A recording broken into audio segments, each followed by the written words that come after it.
नमस्कार दोस्तों, आपका स्वागत है हमारे YouTube चैनल न्यू इंडिया विवेक न्योल पर।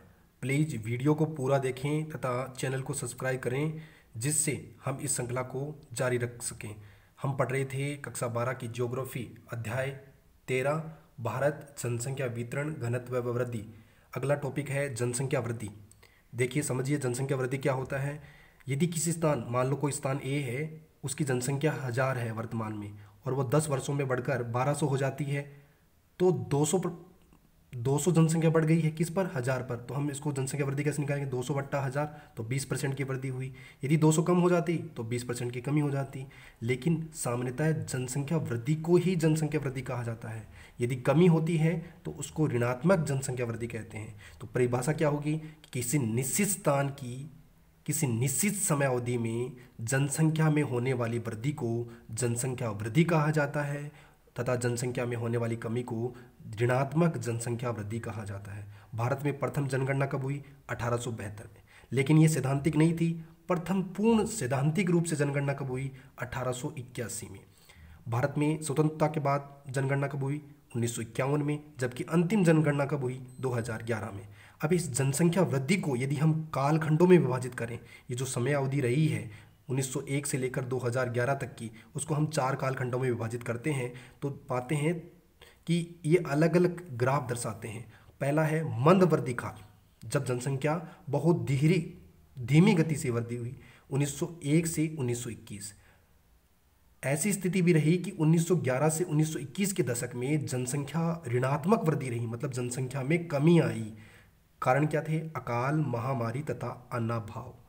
अकाल हो गया, अकाल पड़ा, महामारी हुई, अन्नभाव तथा 1914 से 1918 प्रथम विश्व युद्ध में भी अनेक जान गई, जिसके कारण जनसंख्या में कमी आई। दूसरा कालखंड है स्थिर वृद्धि काल।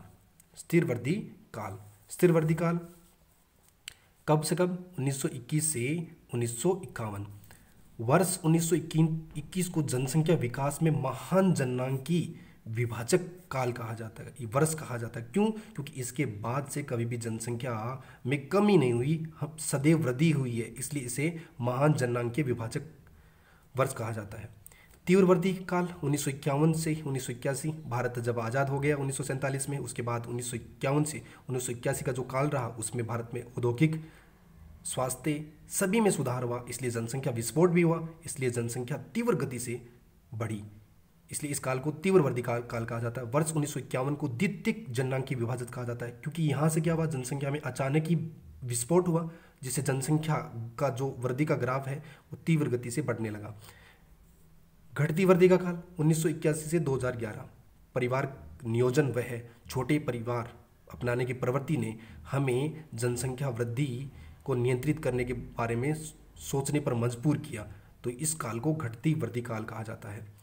अब ये जनसंख्या वृद्धि के क्या प्रभाव रहे, ये तो कोई सामान्य व्यक्ति भी ऐसे प्रश्नों के जवाब दे सकता है। क्योंकि जनसंख्या अधिक होगी तो निश्चित रूप से खाद्यान्न और स्वास्थ्य की समस्या, खाद्यान्न व आवास की समस्या होगी, क्योंकि खाने के लिए भोजन सबको चाहिए, रहने के लिए आवास सबको चाहिए। भूमि तो निश्चित है और खेती करने के लिए भूमि भी निश्चित है, तो इसलिए खाद्यान्न व आवास की समस्या हो जाएगी। दूसरा है, यदि खाद्यान्न हमें बढ़ाना पड़ेगा, क्योंकि जनसंख्या वृद्धि होगी तो निश्चित रूप से खाद्यान्न बढ़ाना पड़ेगा, और खाद्यान्न बढ़ाने के लिए हम क्या करेंगे, आधुनिक खेती करने के नाम पर हम कीटनाशकों और उर्वरकों का प्रयोग करेंगे, जिससे मानव स्वास्थ्य पर नकारात्मक प्रभाव पड़ेगा और अनेक बीमारियां हो जाएंगी। ज़्यादा जनसंख्या होने से क्या होता है, देश का आर्थिक विकास और आर्थिक वृद्धि अवरुद्ध हो जाती है, क्योंकि संसाधनों की कमी हो जाती है। बेरोजगारी की समस्या, यदि जनसंख्या बहुत अधिक हो जाएगी तो बेरोजगारी का सामना करना पड़ेगा, और अधिक बेरोजगारी होने से देश में अनेक और समस्या भी उत्पन्न हो जाती हैं। अब ज़्यादा जनसंख्या होगी तो परिवहन के साधनों की भी डिमांड भी ज़्यादा रहेगी, और ज़्यादा डिमांड होने के कारण पर्यावरण संसाधन जितने ज़्यादा चलेंगे, परिवहन के साधन जितने ज़्यादा चलेंगे, वो पर्यावरण प्रदूषण को बढ़ावा देंगे। इसके साथ साथ अनेक समस्याएं, जल प्रदूषण हो रहा है, अनेक ध्वनि प्रदूषण हो रहा है, और भी बहुत सारी समस्याएं हैं। ओजोन परत में छिद्र हो गया है, जनसंख्या वृद्धि, ये सब बहुत सारे कारण, क्योंकि हमने संसाधनों का अत्याधुनिक बहुत अधिक गति से संसाधनों का उपयोग करना शुरू कर दिया है।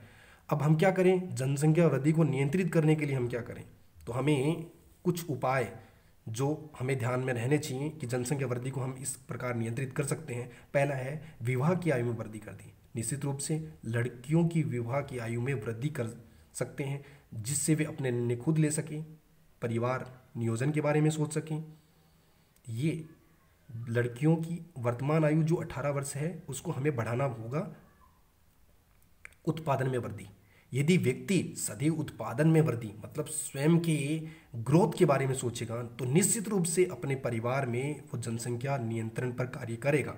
तो उत्पादन की प्रवृत्ति, सदैव प्रोडक्शन की जो सोच होती है, जो आगे बढ़ने की सोच होती है, वो जनसंख्या वृद्धि पर नियंत्रण करने का विचार करने के लिए मजबूर करती है।